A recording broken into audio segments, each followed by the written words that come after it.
สบายดีทุกคนมื้อนี้มาในเวอร์ชันใหม่เวอร์ชันพากย์เสียง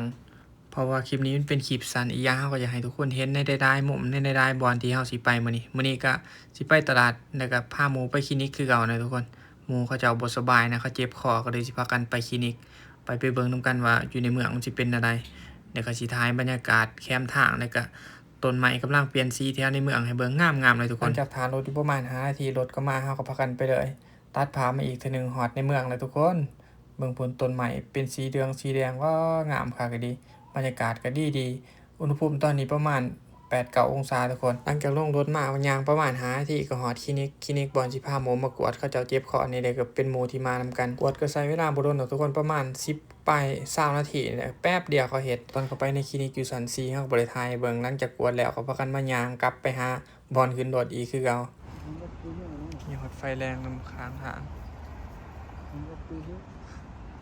เพราะว่าตอนนี้มันกำลังหามคามนะมันก็เลย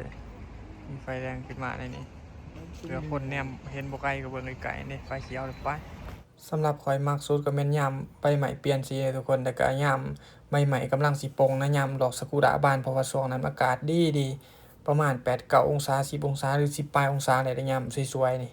ส่ำนี้พอดีอยู่นะทุกคนอากาศก็เย็นดีแต่ก็สะอาดสะอ้างนะก็ดีบ่มีขี้เหงื่อบ่มีขี้ฝุ่นอิหยังที่ว่าขยะถิ่มสาสายบ่ได้มีเด้อนะเบิ่งลมพัดมาใบไม้มันปลิวลงป๊าดยางสวีทส่วนนายเขาเจ้าพวกเขาจะมีครูมีหยังพวกแฟนอิหยังเขาจะเขามักมาจูงมือกันดินในตัวเมืองแบบนี้หลังจากที่เฮาพากันย่างถ่ายรูปถ่ายวิดีโอดินประมาณ13นาทีเฮาก็เข้ามาในตัวเมืองอีก